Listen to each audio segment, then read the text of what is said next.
Derek, we had Jonathan Foster on, and we talked about his book, Theology of Consent. Theology of Consent. It is a really deep dive into some things that explain for me a God that is love. Yeah. And that love requires consent. Fascinating conversation. It was an amazing conversation, and right up my alley. You know, he's an open and relational theologian who is navigating a non-controlling God. And so he put language around some things that are really helpful to me. Consent is the depth of love. Mm-hmm. That's a phrase that is in his book, and I think he's right. I think he's right too. I think it is. And I want to whet people's appetite for this conversation that's getting ready to happen. He had a quote, and we talk about it extensively in the podcast. But then with Jesus's cry of "It is finished" is not his way to indicate that he finally convinced God to be loving. Yeah, that's good. Jesus didn't have to appease God. He consented to love, and love had the best way forward for all of our best interest. Man, we talk about mimetic theory. Yeah, mimetic theory. I learned about mimetic theory, and then open and relational theology. Yeah, he's a deep well, a thinker, but a very good communicator. Jonathan he makes it really simple to get a hold of, and of course, love is ultimately simple, and so. Man, refreshing talking to him. I found myself yes and amening. I was constantly, my spirit was bursting forth as he talked. I loved it. Well, yeah, and he brings a lot of explanation to our mechanism of achieving peace and how that never will ultimately work out, because it requires scapegoating. But the irony is that this scapegoating principle is what Jesus allowed and consented to destroy the mechanism. So good. To bring real peace, true peace, lasting peace. We dive into power and the two different origin stories that would determine how we understand power. And I think maybe the most important aspect of this book is that we're rediscovering what power means in the context of love. Way better story than the one we've so often been raised with. The good news is better than we thought. It's better than we thought. Turns out, hey, Derek, it turns out that the good news is better than we thought. How about that? Well, and you know what? I can think pretty good. I can think pretty high, but it's above and beyond what I can ask or think. It's even better than that. But this book put some language around that loving consent. And I love the example of Mary when he dives into Mary's consent. So good. And saying, yes, Lord, and how that was the fulcrum that began to change everything. It's beautiful. It is. It's beautiful. This is a good conversation, guys. You're going to love it. You're going to be blessed by it. We're honored to be on the journey with you. As always, feel free to check out familystory.org. We're a listener-supported podcast, so you can give there if you'd like. All the rest of the stuff, like, share, and we appreciate you guys listening. So without further ado, here's our interview with Jonathan Foster. We've had Thomas J. Ord on 3 times. Actually, today after this, I'll be releasing the third one. Oh, good. But at the end of that conversation, we were asking him, man, who can we have on that can take us deeper into this open relational theology? And your name was first out of his mouth. So, well, it's good to meet you. That's nice. I probably won't be able to go deeper than Thomas J. Ord, but I'll give you another angle maybe. Tell you what, man, what I've read, this is exactly where we're running. I was like, man, we found somebody that has put words around some of these thoughts and ideas that we've had at larger levels. So I'm excited to talk to you about it. That's great, man. Well, me too. I'm really, really glad to be here. Hey, and we're recording right now. We've probably got a good hour, if that's cool with you. Yeah. Okay. If we go longer than that, we turn it into a 2-parter. If it's an hour, we'll cover about 1/800th of mimetic theory and open relational theology. So, oh man, then we're looking forward to that.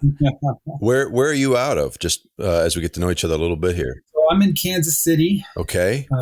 We've been back here about 10 years. We were in Arizona for about 17 years. Okay. But my family's all kind of from here, and so we wound up making our way back. I know for sure people from Kansas City are excited about two things. Obviously the Chiefs, and their new airport is the topic of discussion. That is right. I haven't seen it yet, but it's supposed to be opening like this week, I think. It opened Tuesday, and the only reason I know is because I flew in and out last weekend to KC. It's a talk of the town. I mean, literally, Chiefs, Super Bowl, new airport. That's like, they're not even talking about barbecue.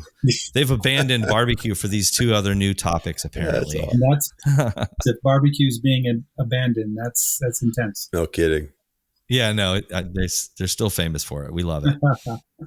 Well, hey, Jonathan, let's dive in here. I think Jason and I were just talking before you got on that we really, if the name of this podcast is Rethinking God with Tacos, we probably should start with an event or time in your life when you really had to rethink God. And obviously it's an ongoing process, but what would you where would you land? What would your landmark be on like, wow, this really is when I started rethinking God? Sure.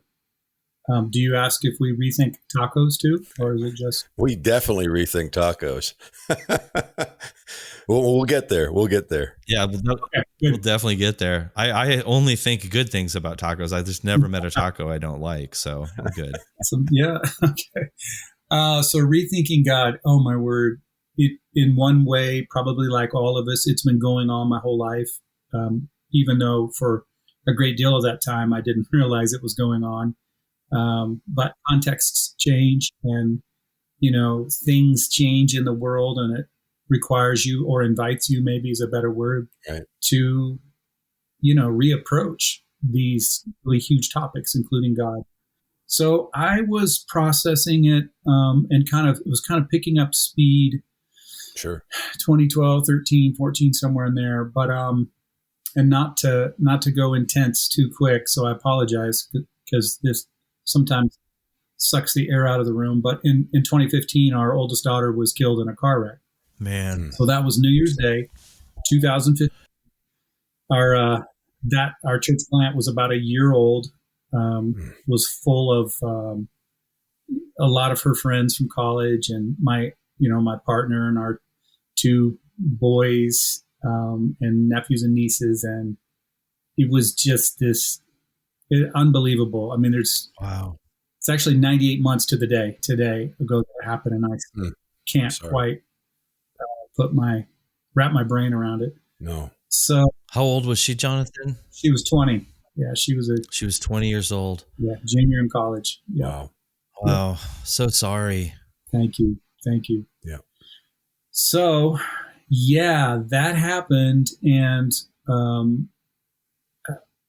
like I said, I wasn't necessarily mad at God, but stuff wasn't working. As I was trying to piece it together, it didn't make sense in the way that it used to. And I was really committed to approaching the grief with everything that I had, and to I probably felt a responsibility to model a little bit. Sure. But I hope it was even deeper than that, although that's not a bad reason. But I mean, I really just wanted to do it as well as I could for my boys, right, and for the young people. And so I kind of was doing it in real time. Yeah. And then on Sundays, coming back and talking about kind of what I was going through. And so that leads to a whole bunch of stuff. So I guess I'll just stop there. That's the answer to the question. What was the time that caused you to rethink God? I mean, that's clearly a watershed moment in our life. My goodness, man. Yeah. So sorry. I have to tell you, my empathy level is off the charts. My first wife was killed by a drunk driver. She was 7 months pregnant, and also would be the watermark of starting to really rethink God and question things, and specifically sovereignty, control. But it's very, very interesting. I remarried 2.5 years later, and we moved to Charlotte, planted a church. But my wife, Sarah, was out with my daughter and a little friend of hers, and they were hit head on by a drunk driver, which is the exact same way my first wife was killed. Oh, my goodness. I was seriously like, how, they made it, but it was on New Year's Day. It happened on New Year's Day. Yeah. So when you said that, it just, man, just all of that came flooding back, and my big heart of empathy just goes out to you and your family, and know that you're loved, and that we never truly fully navigate it. These moments, like you say, of absolute devastation, there's no logic you can, no sense you can make to it. And I can imagine that maybe the inception of what we're talking about today, Theology of Consent, was birthed out of this moment, and the days and weeks and years that came. I know that you, and I'm amazed by this book. It feels like you've put language to something that my heart has known and has been expanding on for 10, 15 years. I wrote a book titled God is Not in Control, by the way.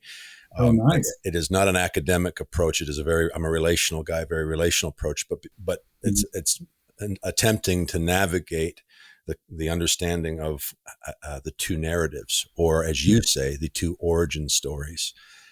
And in that book, I juxtapose two paradigms or two narratives. I love how you put it, the two origin stories. And of course, one starting with separation and one starting, I think, with union is the language I would use. But could you speak a little bit to that? I know I had to look up mimetic theory, to be honest. As not being an academic, I'd heard it, but I got my heart and head around it a little bit over the last couple of weeks. But could you lay out these two narratives, these two origin stories, and then maybe a little bit about why you wrote this book? Sure. The Theology of Consent, which, by the way, I am embracing. Oh my gosh, I'm embracing that language. But yeah, lay that out for us a little bit. Thank you. That's really kind of you. The origin story, I think, is everything. Orson Welles, whoever controls the origin story controls the future. Yeah. And it's so true. So generally speaking, I mean, we're oversimplifying to try to make a point, but generally speaking, Americanized Christianity, which is my snappy, if not pejorative way that I reference most of what happens in our good, beautiful, mixed up, but also great and terrible country at the same time. Generally speaking, the story we got is that where we come from, is that, well, at one point, it used to be perfect, and then humans screwed it up, and then, God had what was God going to do? He had to turn his back, or whatever phrase you're going to use. So there was separation, which immediately slots Jesus into the fix of that. And Jesus comes, and by his shed blood, then of course, it's bad enough apparently that it got God's attention. And now if we just, somehow identify with Jesus, it connects us. Well, and I don't mean to be disrespectful. You probably have listeners who are still working through all of it. Sure. So I know we're all trying to make meaning out of stuff we go through. That's I mean, right. We've already mentioned that here, just talking about what we've all been through. Yeah. So, so the last thing I would want to do I wouldn't want any individuals to feel disrespected.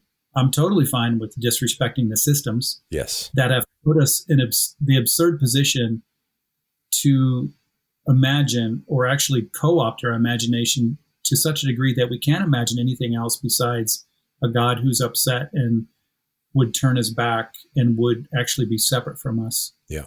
It doesn't make any sense, especially having had kids. It makes no sense. I mean, none of my kids ever did anything that even for a second where I thought, oh, I'm going to have to disown you, or I'm going to need one of the other kids to be beaten before I can, forgive you or love you. Right. Yeah. It makes no sense from a father point of view. And it also makes no sense from an open and relational process theology kind of view, which is the idea that we live in a relational cosmos. Everything is enmeshed, entangled, interconnected, including the divine. So it's literally an impossibility to find a space anywhere in the cosmos where something of the divine isn't present. Even hell, by the way, which is a whole nother yes. Yeah. Oh, now we're talking. Even if my soul resides in hell, you are Right, there. Yeah. There's nowhere God's not been or isn't. So everything has the possibility of redemption. Love it. So yeah, the two origin stories essentially are, one is, we're separate and then we got to figure out a way to get back. Yeah. Jesus becomes that way, and it's full of all kinds of just kind of odd, really problematic ideas. The other is, hey, how about we were never separate in the first place? Yeah. That doesn't mean there aren't consequences. That doesn't mean that there aren't things that we have to work through and challenges, but it completely reframes love, God's love, God's nature, his personality. In this view, God doesn't have to step outside of time and space and reach in and dominate or inseminate, believe it or not, which is what some of our early theology kind of taught and still kind of does teach. It's a very interconnected kind of thing where the Spirit of God has always been hovering over us and with us. Yes. So those are kind of the two origin stories. I lean now towards the latter. I think it's a much better story. I think the other story is boring and violent and ugly, and it's led to all kinds of problems. And as you say, it's not even a very good story. Not even a good story. It's not even a good story. Yeah, it's not a good I love the way story. you write. Then you write, sigh, if we only knew we had a papa that was with us. That's right. I absolutely love that. You talk about, and this would help folks, because when I would talk about control, I would apply it to Jason drives a car and he's in control of his car. That's great. Of course, Jason is first in control of himself, and you could follow that a whole long way to what love looks like. But Jason's in control of the car is great. But the moment you take control and you apply it to Jason's in control of his wife, Jason's in control of his kids, Jason's in control of his neighbors. I mean, you cannot have relationship. You cannot actually have any type of connection. And we're having a conversation about power. We're having a conversation about our understanding of power. And I love that this is what you're getting at, this theology of consent. Is that you're redefining our understanding of power. One of the questions I got when I was writing this book is how do we win in the end, which is a very telling understanding of what narrative you're navigating in, that we have to win through control being the ultimate form of power, as opposed to the idea that Jesus won already in the revelation of cruciform love and resurrection life. And that there is another way to understand power, and it's the better story. And this is where we get to this theology of consent, man, which I'm telling you, consent is the depth of love, is what you write. The mystery, too, for in consent's vulnerability room is made for relationship, which can be positive. And then you talk about it can be negative as well. But walk us through this theology of consent and its connection to power.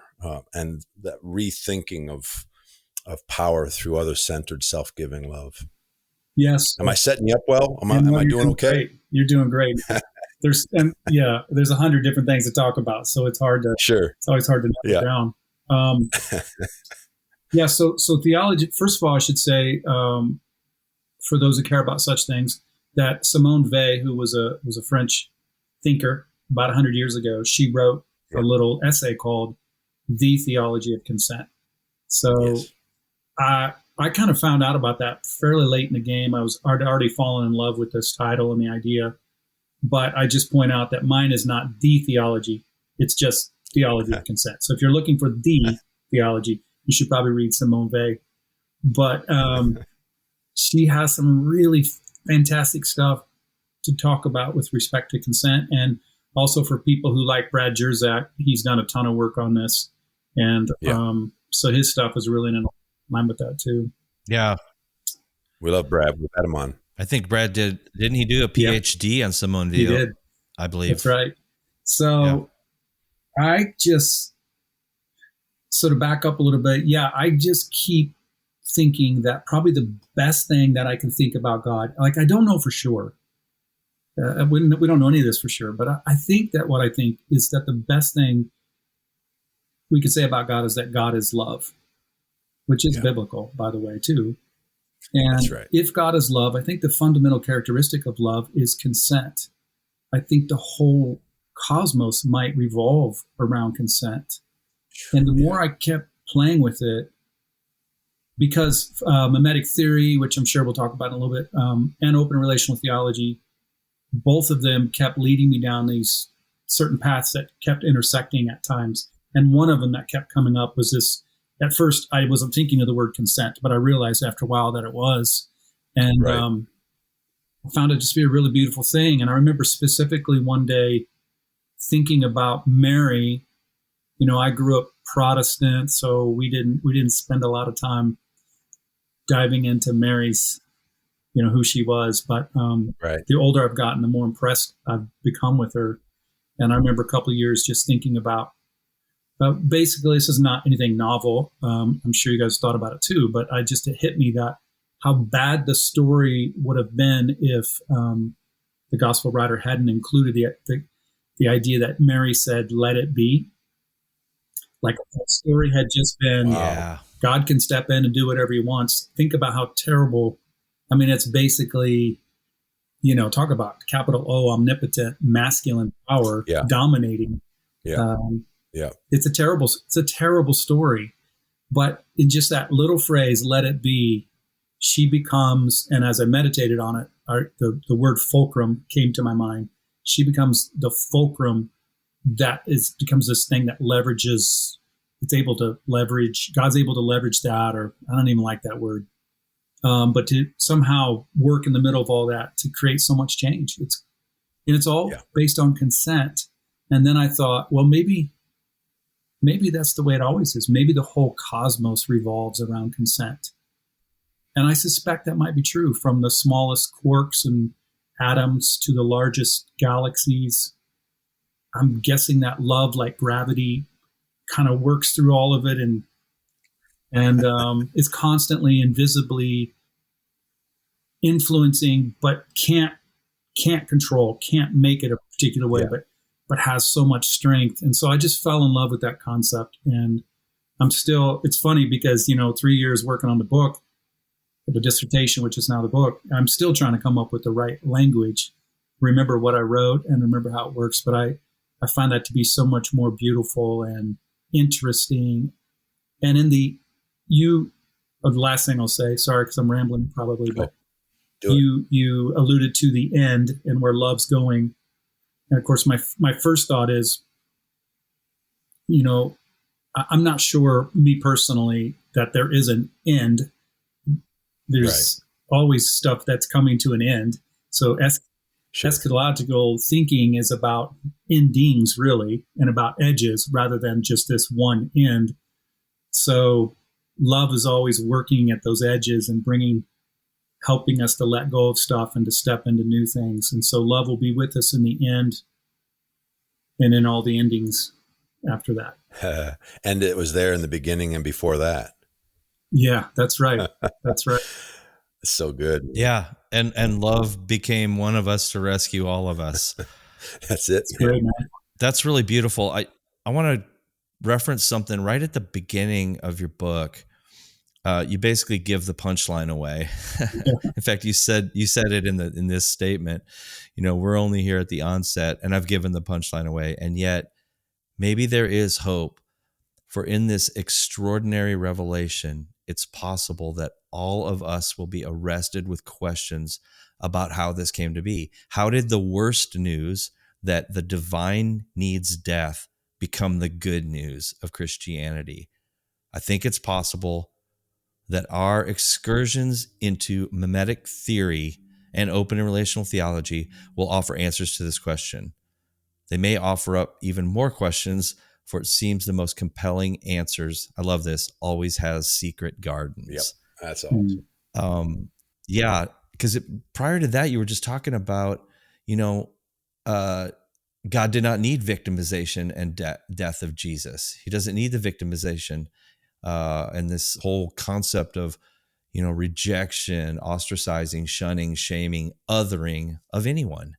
How does that fit into this open relational mindset and the mimetic thinking? Yeah. So one of the common denominators between Girardian mimetic theory and open relational theology is this, this deep suspicion that sacrifice is redemptive. That sacrifice in and of itself is the thing that the divine needs in order, right? To be moved or influenced or right. have his or her mind or changed. Appeased, yes. Which would be birthed from separation, correct? I mean, that's where that right, exactly. Right. Yeah. I mean, if you're starting from a separation origin story, you have to have something. Yep. To get God's attention. Yeah. And this was challenging because it's not as if you can just extract sacrifice from our lexicon, either the biblical lexicon or just the way that we live. We all know that there's a good kind of sacrifice, sure. like there's an altruistic kind of sacrifice. Sure. So I banged my head against this a lot, trying to figure out what I thought. And so I'm constantly like trying to summarize my thoughts here because it can get deep quick. I've also banged my head against that thought, so I'm enjoying it very much. yeah. Because intuitively, like, it didn't make any sense. Like, I just don't think love needs sacrifice. Yeah. But on the other hand, wait, sacrifice is good when you give up. So I finally kind of landed on this idea of, coming from English grammar stuff, of reflexive and non-reflexive verbs. So non-reflexive verbs are the kind of verbs that essentially have no consent. They are being forced to do something. When it's a reflexive verb, the subject is essentially volunteering of his or her own volition to be a part of something. And when I started thinking that way, and I remember I texted a friend of mine, she's a French and English teacher, and I'm like, am I thinking of this right? Because my English grammar is not the greatest. But she's like, oh yeah, that seems to make a lot of sense. So then I started reframing it as, non-reflexive sacrifice is the kind that we all were conditioned to think that God needs and wants. Right. But that's not it at all. God's constantly, if God is love is constantly inviting us in small ways and big ways to reflexively sacrifice. But it's always, this is what I think at least, it's always of our own choice. Like, God is, again, it's a consent thing. God's not interested in forcing, controlling, manipulating, pressuring any more than I am of my kids or my friends or my partner. Trying to remember the question you asked, but it got me going off on the sacrifice piece. So I'm really into reflexive sacrifice. I'm really not into non-reflexive sacrifice. And I think there's a huge difference between the two, though they're really close also in some ways.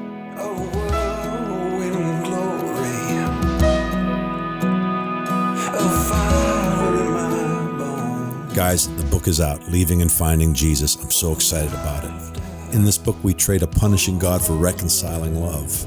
We exchange the lens of retribution for the transforming revelation of God in Christ, reconciling the world to himself. Wherever you are on the journey, I really believe this book will encourage you. So it's available now on Amazon or at our website, familystory.org. Buy it. Buy multiple copies. Share it. And then do me a favor.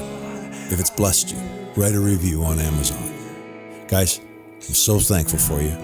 So thankful to be on this journey with you, praying life and joy and wonder over you today.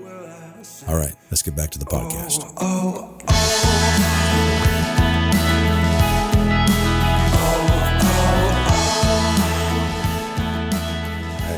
I'm loving hearing how you've navigated this journey. I think for me, I just finished a book and I don't feel like I captured it quite well, but it's too late. It's in the book. We'll have to get it in the next one. But the idea that I asked this question often, was Jesus the most obedient person on the planet, or did he do what was the desires of his heart? And the answer is yes. And it all depends on how you look at it, by which you're going to determine, did he get up and only interact with God based as a servant to a master? Or is that fallen language that didn't exist before the fall and doesn't exist in heaven? And that Jesus actually lived in the context of friendship, but he lived in the context of a love that lays one's life down for his friends. And so he was always responding with this relationship with God in which he was living out of this desire, this place of friendship, as opposed to, and this is where you start banging your head. I'm like, but of course he was the greatest servant of all, but he never left friendship to do it. Yeah. And so for me, a lot of what you're talking about, for me, the way that I've navigated, because I'm not wired to call any professors anywhere. I'm just not wired to read. For me, everything that I've navigated has been in this context of, well, what does it look like in a relationship between me and my wife? Yeah. What does it look like in a relationship between me and my kids? Yeah. What does trust, and ultimately the highest goal being trust, and trust can't happen in the context of control. It can only happen in the context of consent. Yep. And where there is, and that's new language you're giving me. I would have said it only happens in the context of surrender, but it's voluntary surrender. It's consent. Right. The voluntary piece is crucial, because without absolutely, we can easily kind of get sucked back into the old story that, well, God's in charge and God's in control, and you got to die out to all, like even all of this, like usually when those things are expressed, people are well-intentioned when they do it. So I don't mean to, disparage them, but I mean, I grew up with that big time. I grew up in a holiness, denomination that it was all about surrender and dying out to your own dreams and own desires. And geez, after a while, when you start to really think about that, it starts to get weird. I don't think that's the case at all. I think God is very much interested in your dreams and in your desires. Isn't that amazing? Are they messed up sometimes? Yeah. And that's what love's there for. And so, it's this that voluntary piece of surrender, which is consent, to me is maybe the key, a key. Man, I'm with you. I think it's the key. You said this, the beauty of consent is undeniable to me. I love this because this is what we do on this podcast. It's what I've been doing. When love is the foundation, like you said, it's before and it's after, then it causes you to navigate all of those places in your life and begin to rethink all kinds of different areas. I too have been invited to leave, so we have similar stories, and it's been a good thing. But you say this, the beauty of consent is undeniable to me. The more attention I give it, the more I realize it influences all of my ideas around power, basically everything around power, sexuality, politics, justice, liberation, peace, freedom. And then specifically, you were referencing this book around the idea of sacrifice. And I love that because that's been my journey, to be able to suddenly bring what does a theology of consent look like in the connection between sexuality or our understanding of justice. All of these things get rethought along the way, to a better origin story. Yeah, a secret garden, perhaps. Secret garden. I think this statement you have when you say for Girard, is it Girard? That's right. René Girard, right? Yes. For him, Jesus's cry, "It is finished," is not his way to indicate that he finally convinced God to be loving. No, what is finished is the need for anyone to scapegoat. In other words, he became a scapegoat to end all scapegoating. Therefore, the message isn't same mechanism, better goat. No, the message is the mechanism is a lie. Oh, and maybe goats are cute. Stop killing them. I love that. This whole concept of scapegoating, it really formulates a lot of people's theology. Yeah. And yet you begin to challenge that. Can you talk about that a little bit? Because it's a big part of your book. Yeah. So the book on one level is essentially me trying to line out my thoughts about René Girard's mimetic theory, and then line out my thoughts about open and relational theology, and then basically cross the lines, and just see what happens and watch the smoke and stuff come up. So, so scapegoating is is a Girardian term, though it's bigger than René Girard. Maybe I'll just outline real quick what mimetic theory is. Yeah, that'd be good. Yeah. I think our audience needs to have a concise definition. Well, I didn't say I'd be concise. I was going to add good luck with that. Yeah. Well, the way I finally lay it out in the work is, it kind of, to me, it comes down to 4 or 5 things. It's not really linear, but to try to understand it, it helps kind of to think of it in terms of a linear way. But it has to do with desire. Our desires are hidden. Our motivations are hidden.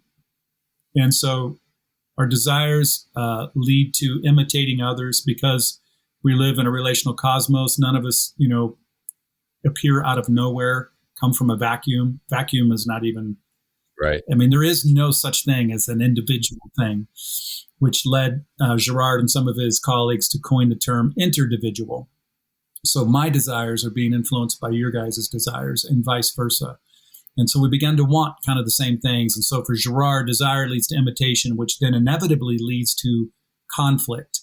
Now, there's probably a whole bunch of reasons why conflict emerges, but I think maybe the biggest reason from a Girardian standpoint, he doesn't always say it exactly like this, but I think it's probably because for humans, everything we do plays out against this backdrop of an intense awareness, that we don't always talk about it, an intense awareness of our own shortcomings, of the philosopher would use the word lack. Yeah. Like we're really aware of our own lack. Again, we don't always talk about it, but it definitely drives a lot of who we are. Yeah. So for Girard, the desires that turn into imitation, that turn into conflict, it's all revolving around this kind of my awareness, my own insecurities and my own shortcomings and stuff. And so we have inner conflict, and then we begin to project it onto others. We begin to want what they want, and stuff escalates. And we essentially, we want particular objects. And so then someone else sees how bad we want a particular object, so they want that object, and then we want it all the more.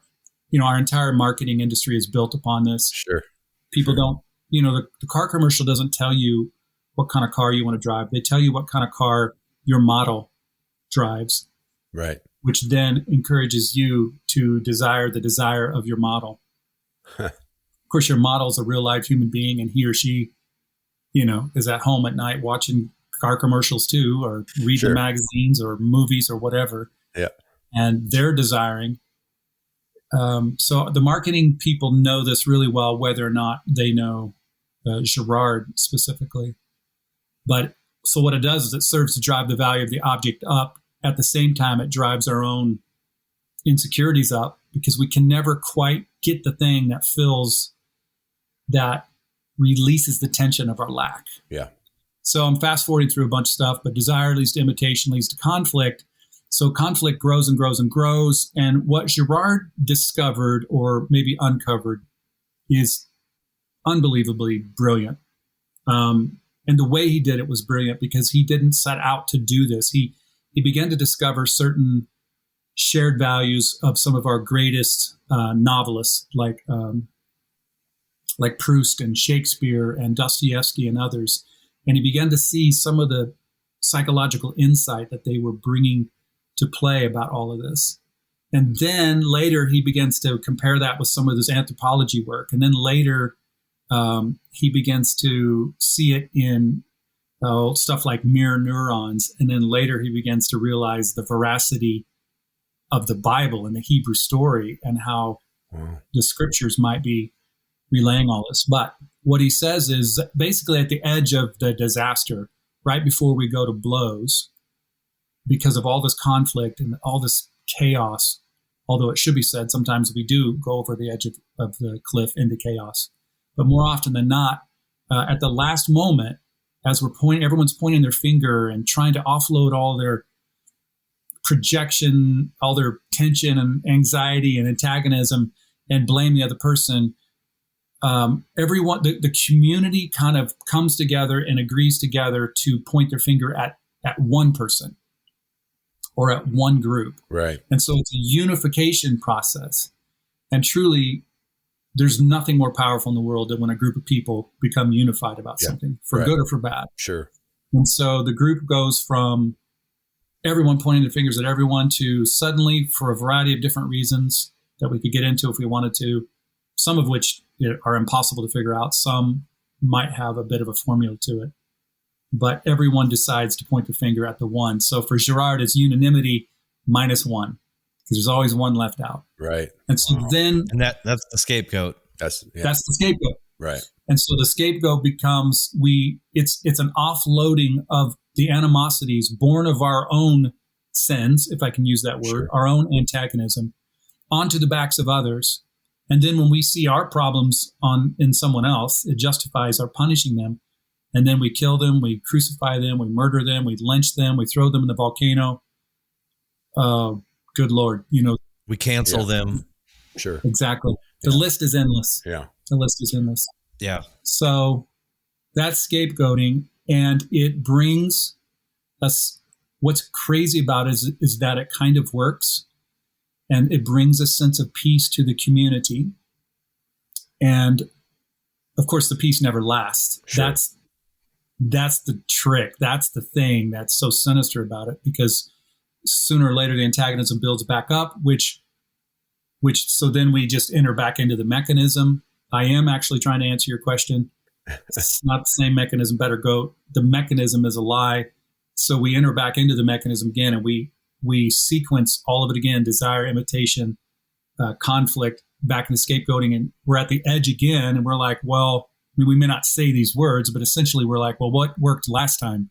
Oh, well, when we blamed those people, right, that seemed to work, we say in so many words. And so we do it all again, rinse and repeat. And ritualization, that becomes ritualized. Right. So the last thing I'll say, sorry. No, this is good. On this part will be that for Girard, it's the ritualization of all of this, out of which religion is birthed. Right. So sometimes, we'll hear in our world, people will say things like, well, religion only leads to violence. Actually, for Girard, that doesn't go far enough. Girard would flip it and would say, no, actually, religion is born out of violence. Wow. It's because we never were able to deal with our insecurities and our antagonism and our own crap in the first place. That led us down this whole path where we created this fake mechanism. And by the way, then blamed it on God. Us Christians really did that. Yeah.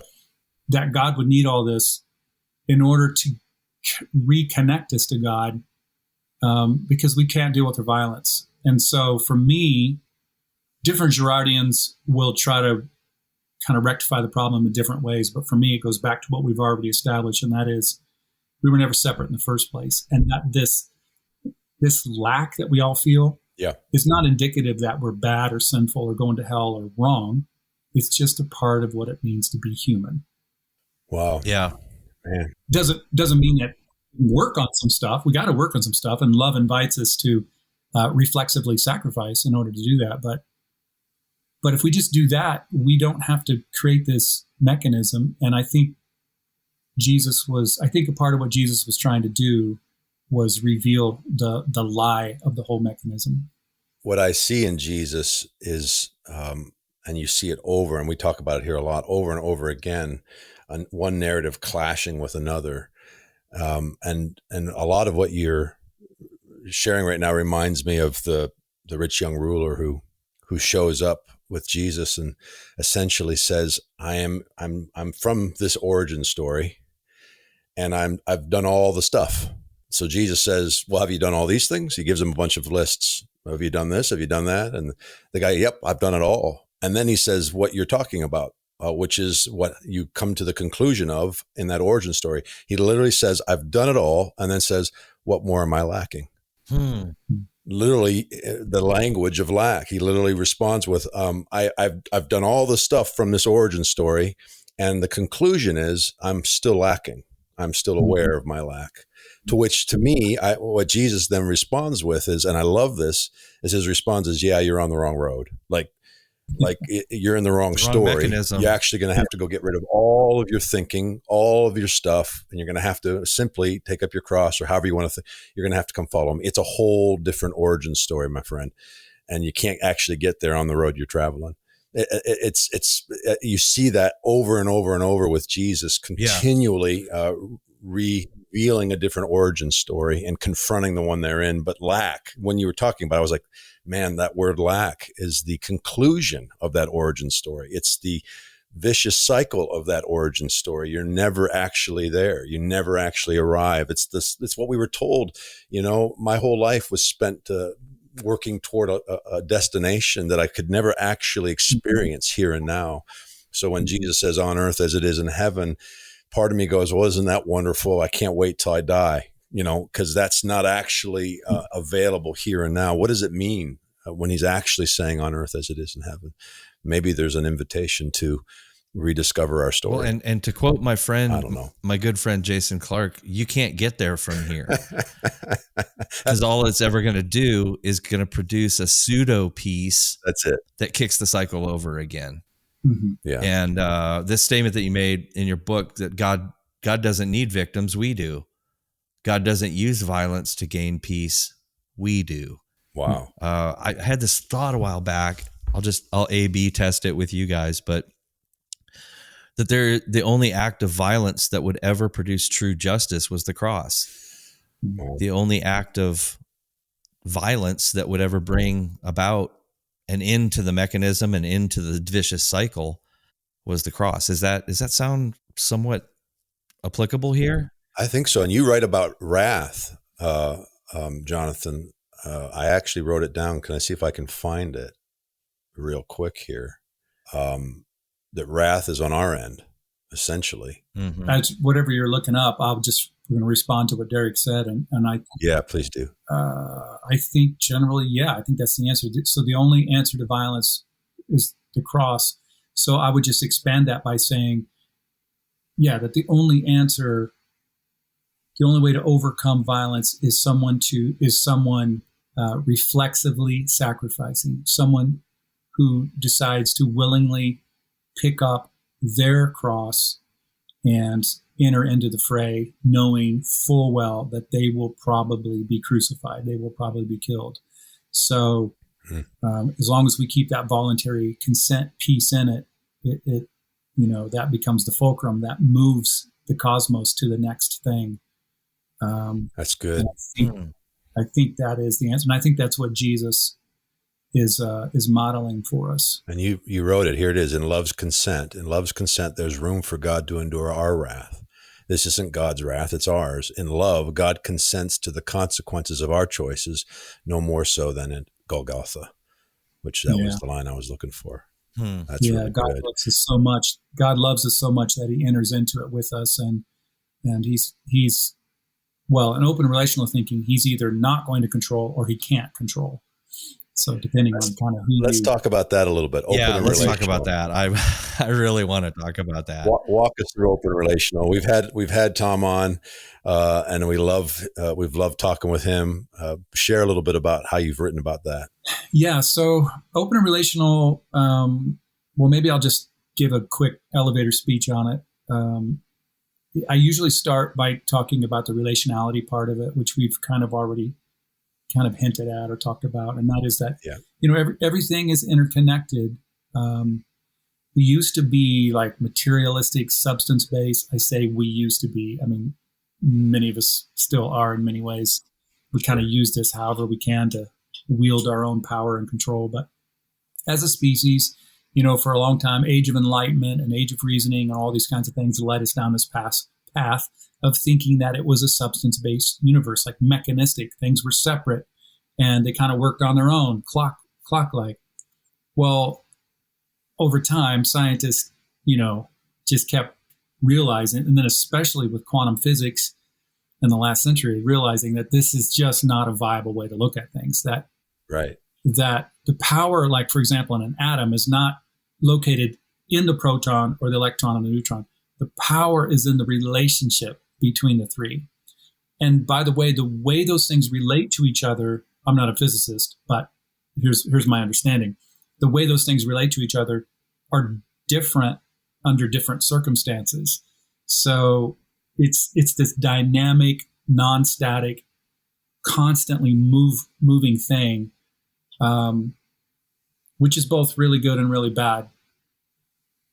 What open and relational theology does is says all of that is true of the divine as well. It's not just that the universe is interconnected and everything is interconnected, because we know that it is. I mean, it's so synergistic.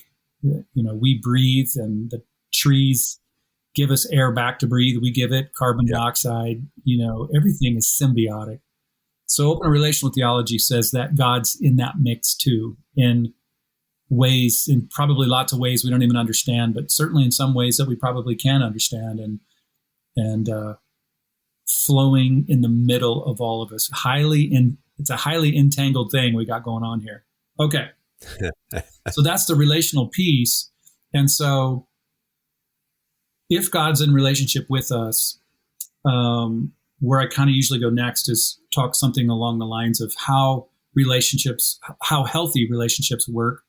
And how healthy relationships work is to try to extract control, is to try to be in a relationship with someone, is to not force the future, is not even to know how the future is going to go.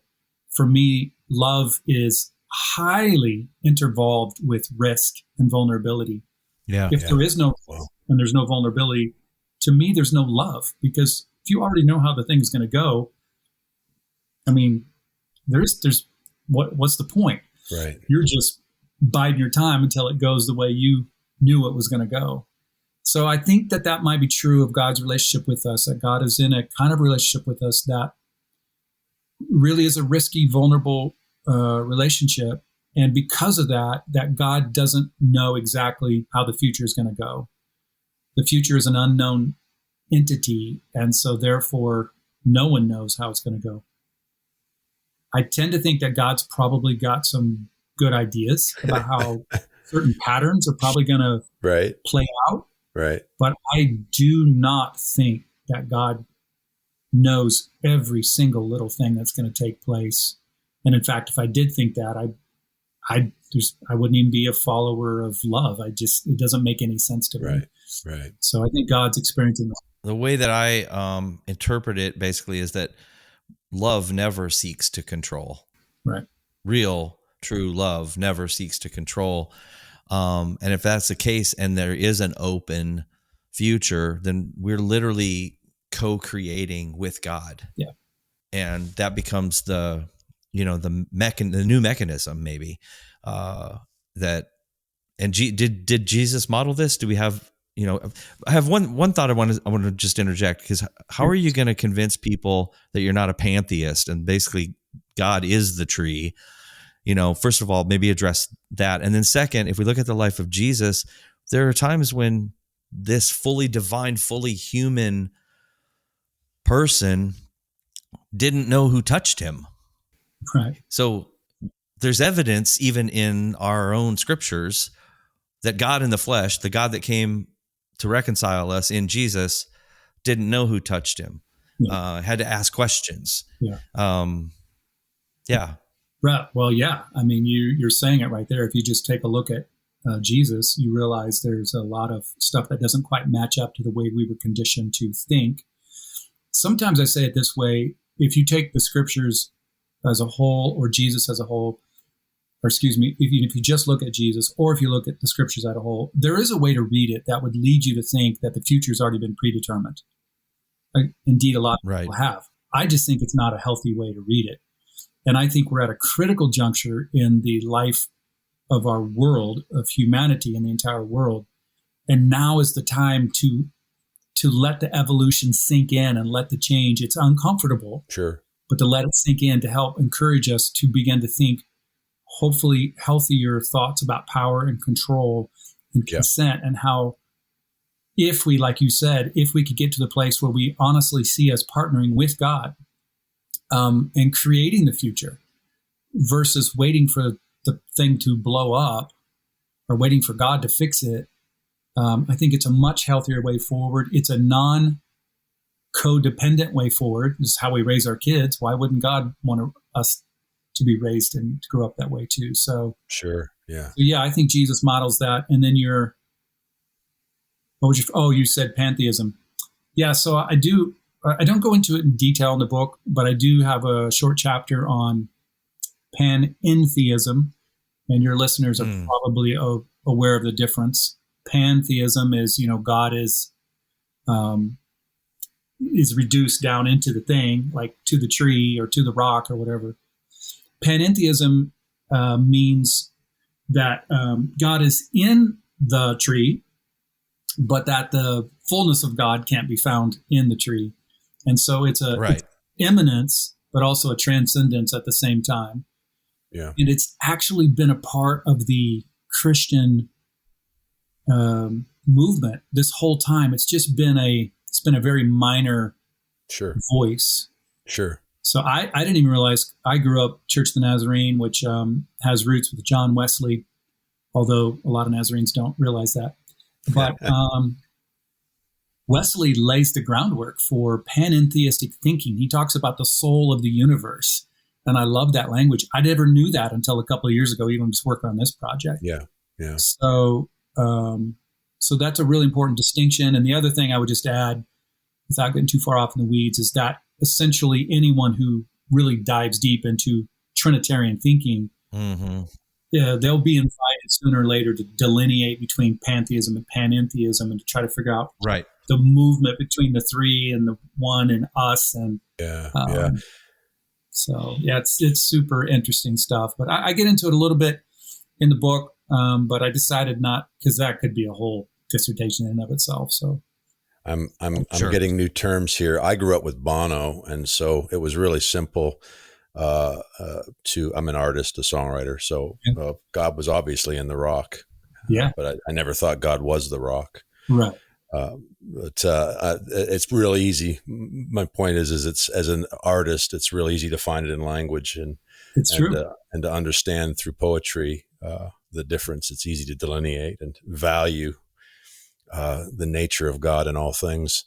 But now I have theological terms to navigate it as well. Yeah, I like it. This is the thing that for me, it's a little easier in the open and relational theology to in the understanding of how love works to make room for the mystery and to make, because that's just very relational and I'm wired that way. So that part's easy for me. Here's the part that I'm navigating now as I'm rethinking things. And I'm curious to get your thoughts on this, because there's a whole lot of story where Jesus interacts with our measurements from this measureless place and changes things.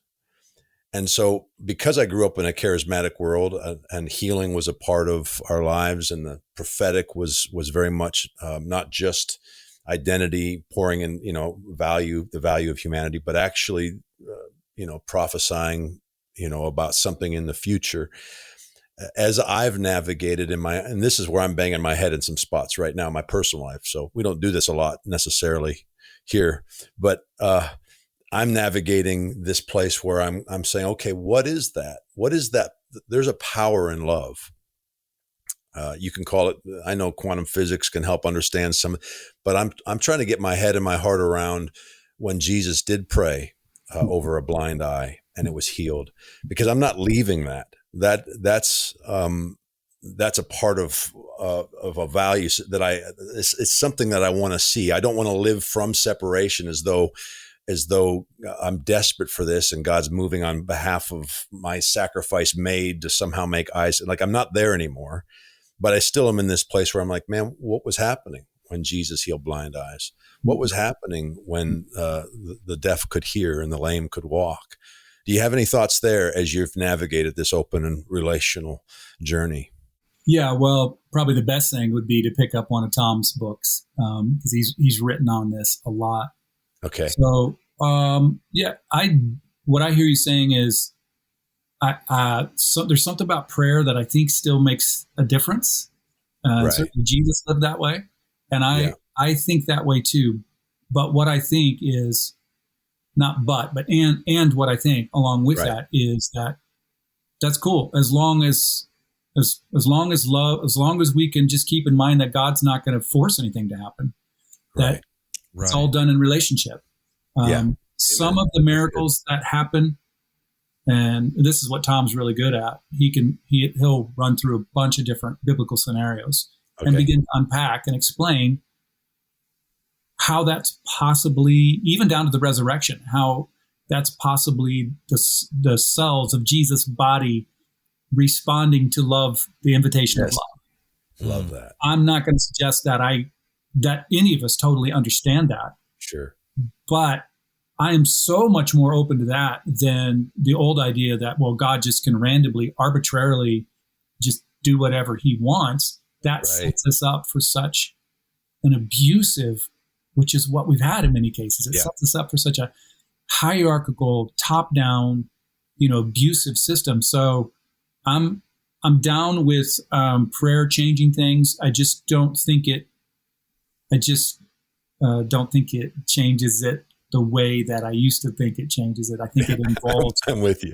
It involves me, and it asks something of me. And we've all done that. We've all felt that probably. You're praying for something, and after a while you think, oh crap, what this means is I probably need to be a part of the answer to this prayer. That's part of the reason I'm feeling this so deeply.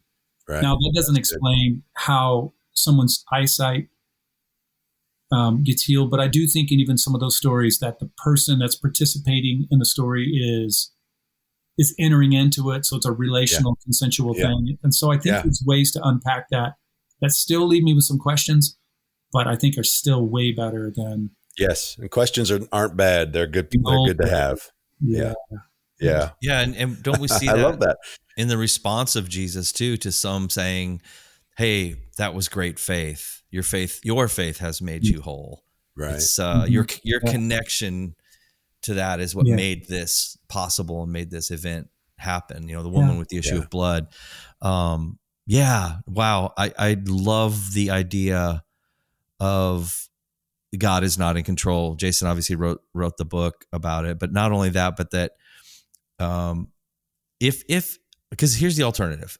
If God does know, he's omniscient to the degree that he knows the future and has the ability to intervene to change events, then he's not a good father for not intervening and stopping the accident that killed my wife and unborn child. Right. He's not a good father for the accident that killed your daughter. Yeah. And I would take it to another extreme. Even if he let it pass through his hands, which is how we've explained it away, to teach us some cosmic lesson, then screw him. I don't want anything to do with him. Right. But now this Jesus, I want everything to do with. Yeah. And not only does he teach us what God is like, he teaches what a real human should be like. Yeah, that's good. And I think it's Father John Bear that talks about we really are heading towards ultimate humanity and becoming human. He actually ascribes death as the point at which we are truly human. Mm-hmm. That's a whole nother topic, but I love the consent element. Yeah. I think, there's a lot of talk about consent these days in just our natural world and our relationships with one another. And consent indicates a realm of love where it doesn't violate free will. It doesn't impose things upon one another. I love the Mary example. It's so good because it's either the consenting to love or it's a cosmic rape. I mean, I hate to put it that way, but that's kind of what we're talking about. Yeah. It's huge. Yeah. Without her consent, love was unable to be born into the world as a human being. Amazing.